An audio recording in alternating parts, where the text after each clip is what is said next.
Il titolo di questa lezione vuole semplicemente mettere in luce come le scelte fatte in quel momento dalle autorità siano servite a risolvere la crisi del Banco Ambrosiano, ma abbiano anticipato il percorso successivo.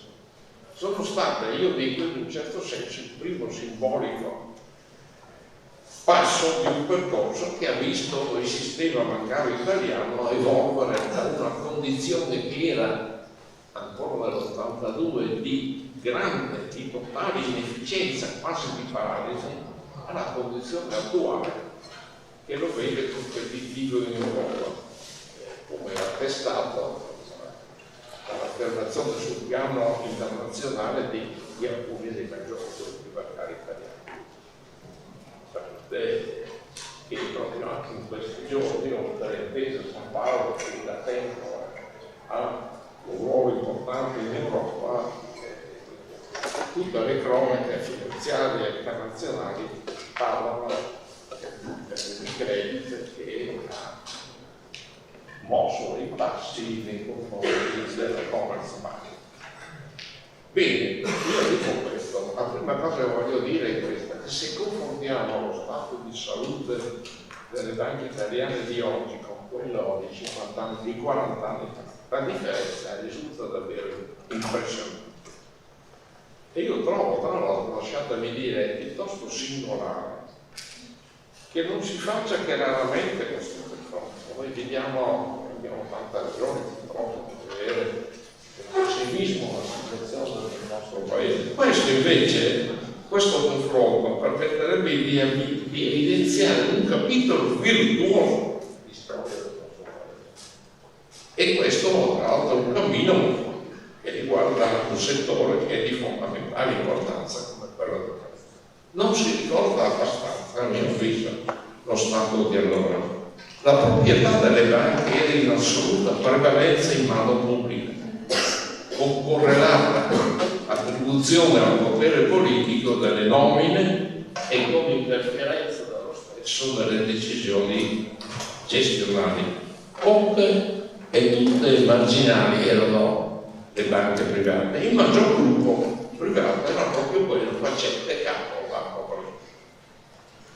Di più, si discuteva allora sulla natura stessa dell'attività creditiva, perché essa non veniva riconosciuta come libera attività imprenditoriale, ma era sottoposta alla guida e al controllo pressoché totale della Banca d'Italia. Pensate che la Banca d'Italia aspettava persino di autorizzare l'apertura di ogni singolo sportello. I maggiori giuristi di allora discutevano se il settore del credito fosse, anziché una libera attività imprenditoriale, un ordinamento giuridico speciale, questa era la tesi di Massimo Severo Giannini, un servizio pubblico, se non addirittura una funzione pubblica. E io ricordo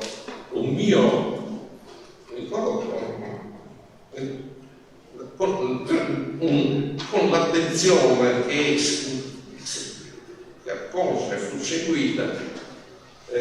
seguito un mio intervento a un convegno di Bologna in quegli anni, per 1994, in cui sostenni risolutamente la natura imprenditoriale dell'attività creditizia, per descrivere lo stato di inefficienza e di paralisi del mondo bancario di allora, inficiato, vi ho detto, da questa continuità con il potere politico. Era stata coniata la definizione di foresta pietrificata. In quel periodo, tra l'altro, va aggiunto che anche la situazione macroeconomica dell'Italia non era d'aiuto. L'Italia si trovava in una difficoltà notevole dopo un decennio di instabilità delle materie prime come il prezzo del petrolio e delle valute internazionali. Per capire quanto fosse critica la situazione, basterà ricordare che nel 1982 i tassi di interesse sul debito pubblico erano arrivati a sfiorare il 25. e l'inflazione aveva raggiunto il 17%. Era in queste condizioni, pensate, che il sistema italiano si stava avvicinando a un traguardo inesorabile come era l'appuntamento con l'apertura delle frontiere e quindi la competizione internazionale. Mi fermo qui per quanto riguarda questo aspetto, cioè mi limito a richiamare questi dati che ottenevo senza sconfinare in un campo storico e politico. Cioè non voglio considerare altre scenari, come ad esempio quello recentemente prospettato da un autore americano, una trasmissione che ha fatto un effetto sulla 7, un mese fa, il quale ha indagato sull'omicidio di Calle e secondo lo scenario da lui tracciato, l'Italia avrebbe vissuto nei decenni che hanno preceduto il 1982, avrebbe vissuto sotto il ricatto di colpi di Stato disposti da organizzazioni segrete, alludendo alla P2, a Gladio, per contrastare un paventato pericolo comunista. Questa è una ricostruzione storica che va senza dubbio giudicata fantasiosa, ma tuttavia risulta non del tutto priva di spunti e dati reali, se considerate da un lato gli appoggi politici accordati da autorevoli esponenti politici romani a Sindomo e Capri e dall'altro i rapporti intercorsi tra i vari e i vertici della vita. Ripeto, io non intendo qui rievocare la vicenda del Banco Mondiale esclusivamente al fine di mettere in luce come le scelte fatte per risolvere quella gravissima situazione abbiano dato un segnale di svolta, cioè di avvio di un processo di trasformazione del sistema che negli anni successivi si sarebbe sviluppato. E si sarebbe sviluppato secondo alcune linee che voglio subito indicare. In primo luogo, quella della privatizzazione, che in Italia si è poi compiuta in modo particolarmente felice grazie a una riforma, la riforma Amato, che ha portato alla nascita di azionisti privati stabili, quali sono le azioni extra. È fondamentale avere degli azionisti stabili, soprattutto in un momento come questo, che risulta dominante, che ha dei fondi che per loro natura sono assolutamente impegnati in modo transitorio. Questa è la prima linea. In secondo luogo, direi la linea, ecco, veniamo agli aspetti sociali, la linea dell'attenzione e della cura rivolte agli interessi di tutte le parti coinvolte nell'attività bancaria, cioè di tutti quelli che sono chiamati gli stakeholder.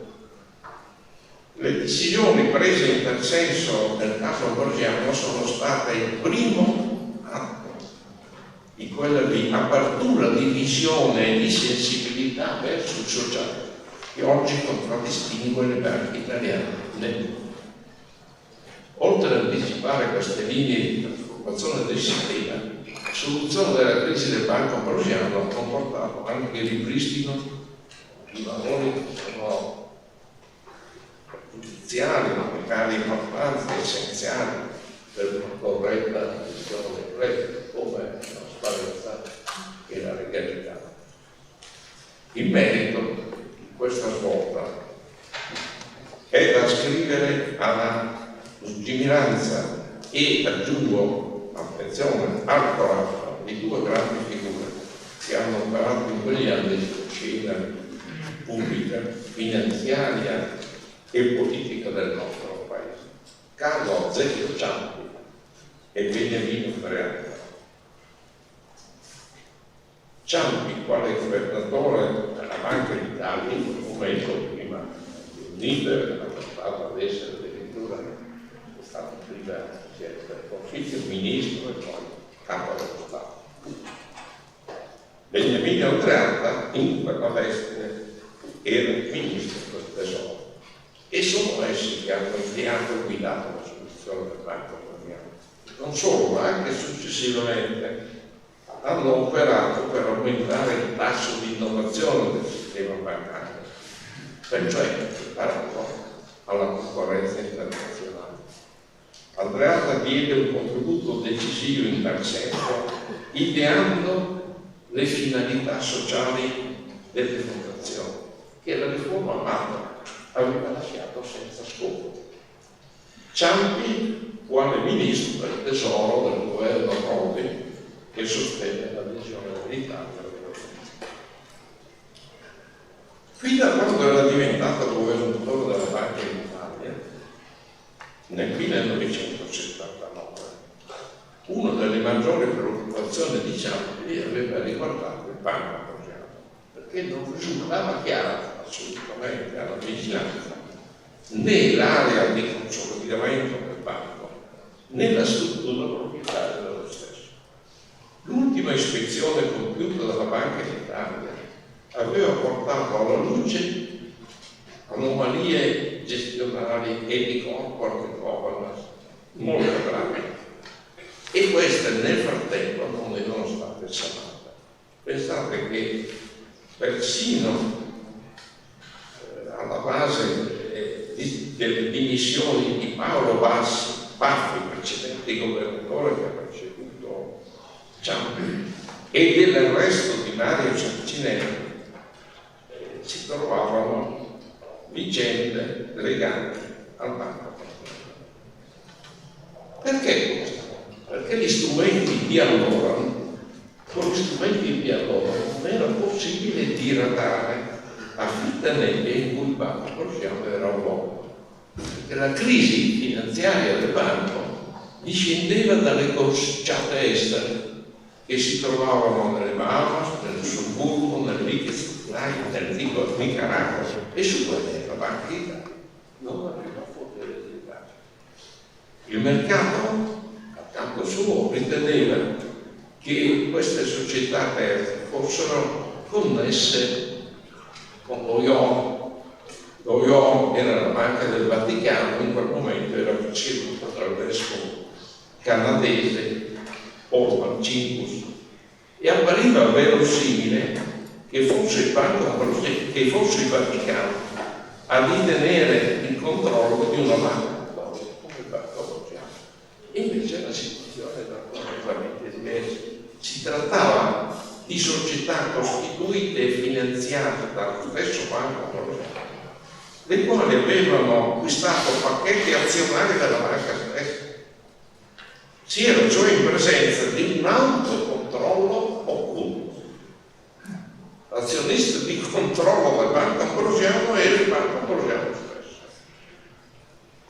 Nella primavera del'82 questa situazione critica del Banco Ambrosiano si manifestò in tutta la sua gravità, con un problema e una ragione di grande preoccupazione in più. Il Banco Ambrosiano aveva acquistato da 10 anni, dal 71, dal finanziere siciliano Michele Sindona, credo che una conoscenza di Sindona sia scontata per tutti, aveva acquistato una quota di maggioranza relativa di una finanziaria che era una holding di partecipazione, la Centrale. E questa società, che era quotata, deteneva importanti partecipazioni di controllo e di riferimento in due banche, la Banca Cattolica del Veneto e Credito Veneto.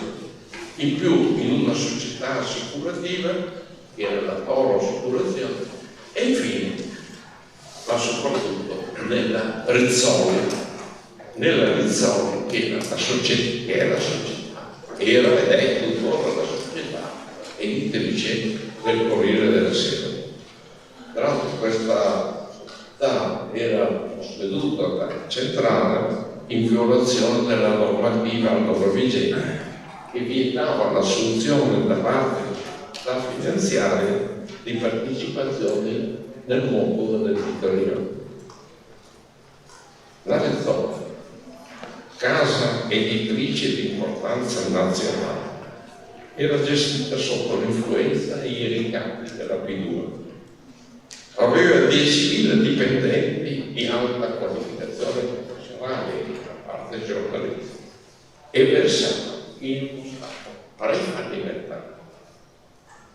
Se oltre ciò si considera che il suo principale finanziatore e creditore delle azioni era il Banco Ambrosiano, voi avete un'idea del legame pernicioso che univa i due gruppi in una sorta che appariva allora quasi disperata.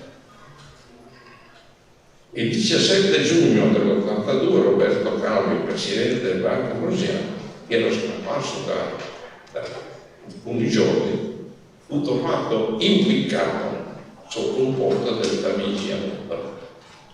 Il 21 giugno, 4 giorni dopo, il ministro del Tesoro Andreatta sciolse gli organi sociali del Banco Ambrosiano e nominò i commissari secondo una procedura concordata col governo. La soluzione della crisi del Banco Ambrosiano andava trovata nel rispetto delle regole allora esistenti, che tra l'altro preservavano la separatezza tra mondo industriale e mondo finanziario, e soprattutto doveva tenere presente questo ulteriore elemento di difficoltà di cui ho parlato, costituito dalla presenza della casa editrice Rizzo del portafoglio di proprietà del banco.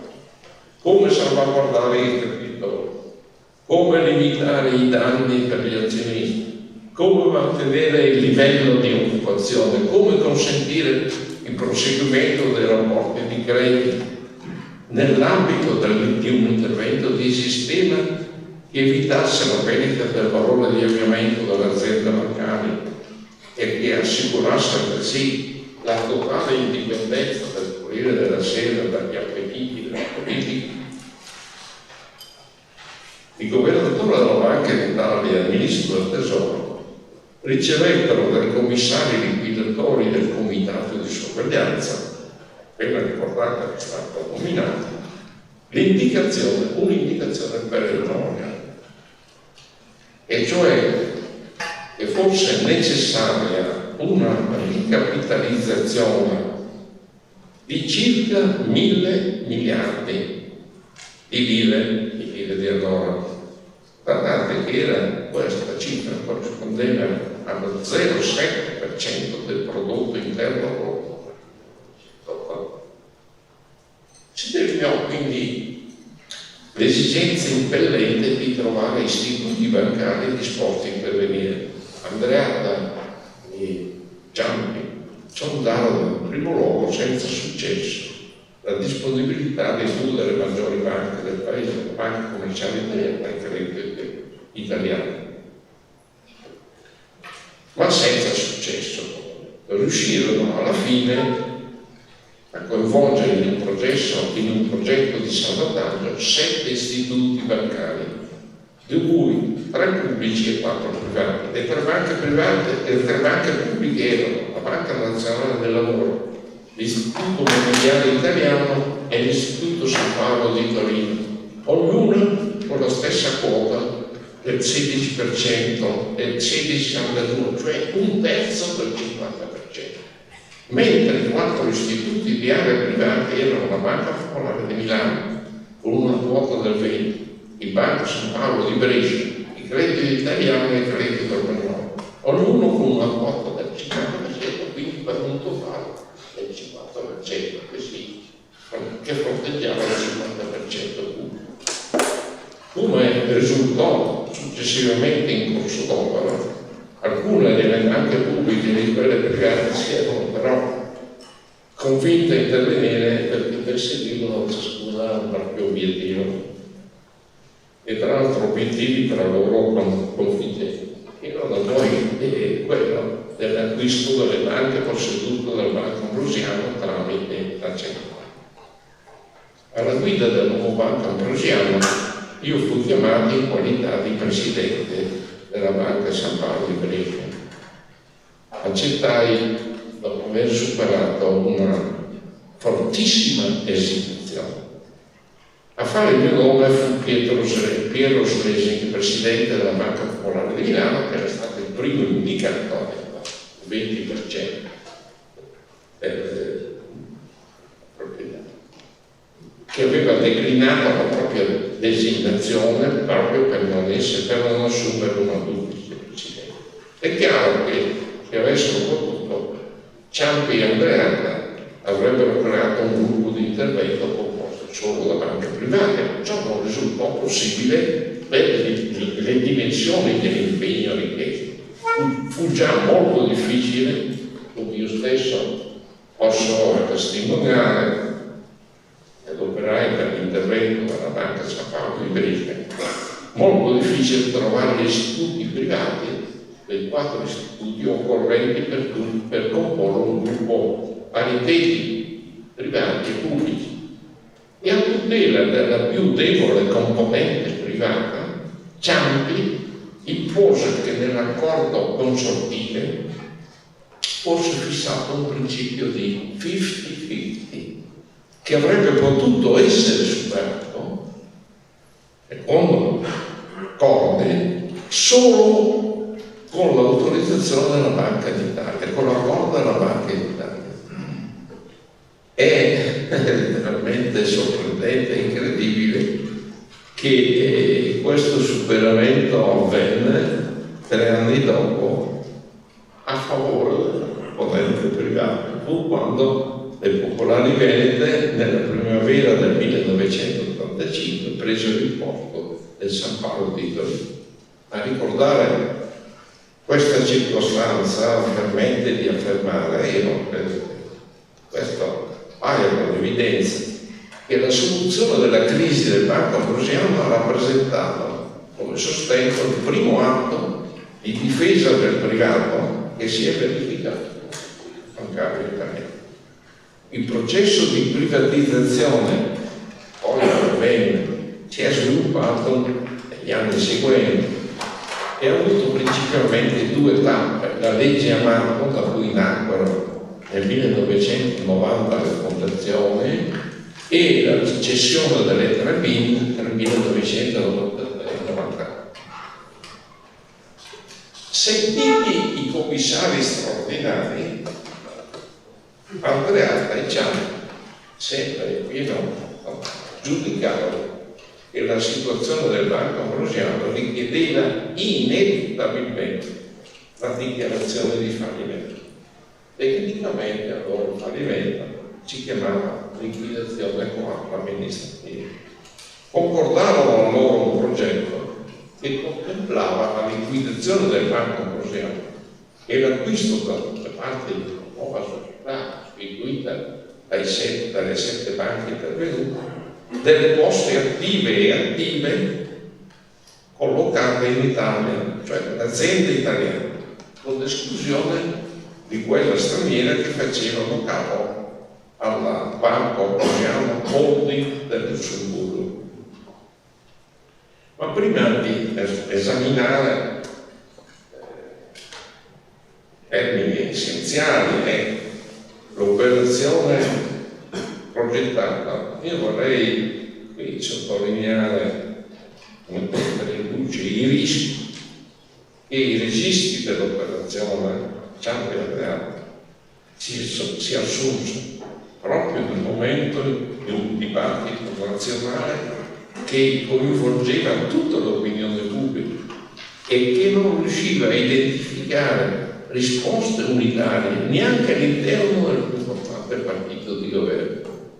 Sia Andreatta sia Ciampi sapevano che l'eventuale fallimento del salvataggio avrebbe avuto per loro costi personali e professionali molto elevati, ma l'impegno di tutelare gli interessi di tutti i soggetti coinvolti, risparmiatori, imprese, lavoratori, clienti, società civile, li rese disponibili ad affrontare tali rischi. E guardate che mi sembra che sia il caso di osservare che le situazioni che si presentano nella vita professionale e imprenditoriale dei massimi decisori sono quelle che permettono di distinguere tra di loro le persone capaci di assumersi gravi responsabilità e di intraprendere strade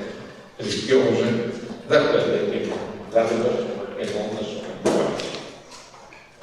La strada intrapresa da Ciampi Andreatta comportava in vero una notissima area di rischio e posso testimoniare personalmente a questo proposito di aver ricevuto una volta da Ciampi la confidenza che l'insuccesso dell'operazione progettata avrebbe comportato automaticamente le sue dimissioni da governatore della Banca d'Italia. Ma aggiungo, anche se l'operazione avesse avuto successo, le scelte fatte avrebbero potuto compromettere il ruolo istituzionale dei protagonisti. In verità, in realtà si verificò per Andreatta, la cui presa di posizione in Parlamento sulla responsabilità del Vaticano nella crisi del Banco Ambrosiano comportò una sorta di ostracismo politico nei suoi confronti che durò diversi anni. Il fatto è che al fallimento del Banco Ambrosiano si opponeva in modo dichiarato una parte rilevante del partito di maggioranza, facente capo all'Andreatta, e in ragione delle modalità adottate anche all'interno del governo dall'autorevole ministro Bruno Visentini. Ma fallimento, attenzione, incontrava anche una schiera di oppositori occulti, perché risultava chiaro che avrebbe prodotto, come in effetti ha prodotto, l'effetto di smascherare tutti i rapporti, non solo opachi, ma torbidi, che legavano l'Ambrosiano alle consociate estere, alla P2, al Vaticano di Marcinkus, a Sindona, alla mafia. E non occorre certo indulgere alle ricostruzioni storiche che prima ho richiamato per vedere che le storie di Sindona e di Calvi sono state strettamente iniezioni criminali. A ridosso del Ferragosto del 1982, nella Milano deserta, quando per Domenico Gallo ed io, nominati da pochi giorni presidente e direttore generale del nuovo banco, fummo convocati dal questore di Milano, Pirella. Lui ci disse: sono fortunato che Calvi sia stato assassinato a Londra e non a Milano, perché altrimenti avrei dovuto occuparmi di un delitto che chiama in causa le più pericolose organizzazioni criminali del mondo. E poi ci disse: io posso assicurare una scorta ai liquidatori, ma vi ho chiamato per dire che della vostra protezione deve farsi carico la banca. Andreatta, il giorno fissato dalla liquidazione del Banco Ambrosiano, fu convocato da un'assise di partito per un'ultima discussione in un clima che appariva decisamente contrario alla decisione di fallimento. Si racconta che a un certo punto si sia sottratto alla discussione adducendo un motivo temporaneo di impegno per recarsi invece al Ministero a firmare il decreto. Ma voglio pure ricordare che, siccome ho parlato di una parte occulta di opposizione, voglio ricordare che una parte non marginale della stampa italiana in quel primo periodo presentò l'operazione del nuovo Banco Ambrosiano, del gruppo bancario gestito da Ciampi Andreatta, componendo punti interrogativi sulla necessità del fallimento. come se il gruppo di intervento avesse compiuto con l'appoggio delle autorità un assalto alla diligenza. Assalto alla diligenza rappresentata dal Banco Ambrosiano in quello stato che vi ho descritto. Ecco, mi pare che non occorra altro per giustificare l'affermazione che il decreto di liquidazione del Banco Ambrosiano ha rappresentato un fatto esemplare e segna, non esagero, uno spartiacque tra un prima e un dopo per quanto riguarda il rispetto della trasparenza e della legalità nella storia della vicenda finanziaria del nostro Paese e configura persino un caso esemplare di laicità da parte di un politico cattolico come Andreatta, che infatti pagò, come ho ricordato, con un lungo ostracismo politico la difesa degli interessi dello Stato italiano nella successiva vertenza con il Vaticano. Ma ulteriori e innovative decisioni furono prese allora dai protagonisti di cui parliamo oltre al fallimento. Essi avrebbero potuto infatti fermarsi alla pronuncia della liquidazione della società nuova, della società Banca Ambrosiano. Invece si impegnarono, dando ulteriori rischi, ad assicurare l'operatività dell'azienda, al fine di salvare un patrimonio di avviamento e di tutelare tutti gli interessi coinvolti, cioè di tutti coloro, ripeto, che potevano rientrare, ma inteso in senso molto lato, nella categoria dei soggetti stakeholder. Entro mezzanotte di domenica 8 agosto 1982 si pervenne a firmare tra il Banco Ambrosiano e il nuovo Banco Ambrosiano il contratto di cessione del ramo di azienda delle attività italiane del banco. E qui vai 5 minuti di mezzanotte per parte degli acquirenti. Ciampi annotò quella sera sul suo diario: si completa così il complesso progetto. Questo fine settimana una banca di dimensioni importanti viene liquidata, ma la sua operatività non subisce intervento. Da domani mattina, il lunedì, in tutta Italia opererà il nuovo Banco Ambrosiano.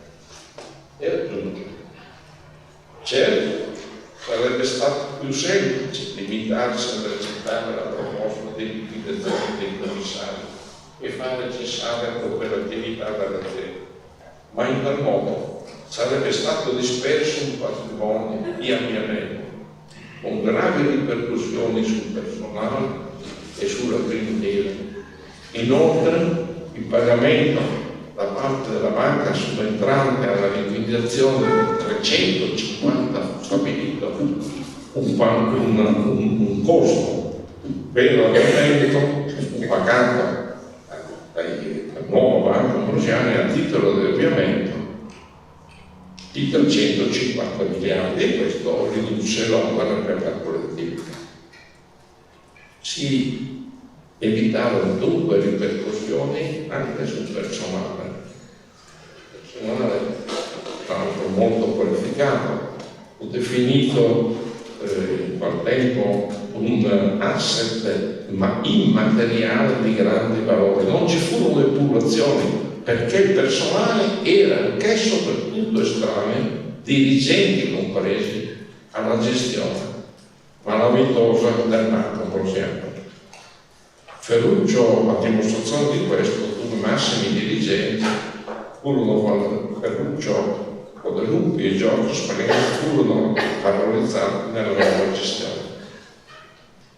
Di più, si tenne presente, disattendendo tutte le regole classiche, e anche nel caso di fallimento, che in questo caso di fallimento sarebbe stato giusto tutelare in qualche modo anche gli interessi degli azionisti. perché vittime incolpevole della gestione illecita e occulta del banco. Molte famiglie della borghesia milanese avevano investito infatti nel corso del tempo il loro risparmio, il loro patrimonio in azioni del Banco Mondiale. E nei primissimi tempi della mia presidenza mi pervennero appelli accorati anche da parte di colleghi dell'Università Cattolica, ingiustamente colpiti dal dissesto del Banco Mondiale. Per questo motivo, cioè per l'esistenza di un debito morale non giuridico nei confronti di chi aveva seguito gravi perdite al dissesto dell'istituto, venne ideata un anno dopo, nell'83, l'operazione Warren. Stabiliva che a chi fosse stato azionista del Banco Ambrosiano venivano assegnati 3 Warren per ogni azione posseduta, che davano il diritto a sottoscrivere un pari numero di azioni nel maggio 1985 a un prezzo determinato. Grazie al buon andamento economico del nuovo istituto, l'operazione Warren fu un successo e contribuì a ristabilire un rapporto degli azionisti del vecchio banco con gli azionisti del vecchio Banco Ambrosiano, utilissimo in chiave commerciale, dal momento che molti di loro erano anche depositanti dell'istituto. Inoltre, nonostante molti pareri contrari, venne mantenuto irriducibile riguardo nel mantenere la denominazione di Banco Ambrosiano, nuovo Ambrosiano, contro l'opinione assolutamente prevalente. Questo per segnare un legame storico-culturale con la secolare esperienza della banca milanese. Ultimo, ma importantissimo aspetto di questa attenzione e sensibilità sociale, cioè è stata proprio una concezione ampia della responsabilità della banca, della responsabilità sociale della banca, di cui lei parlava prima, è stato l'impegno profuso per evitare una ferita gravissima che avrebbe colpito la società milanese e italiana col fallimento del Rizzo, e che si sarebbe senz'altro verificato se non fosse stata assicurata la continuità aziendale del banco e del banco era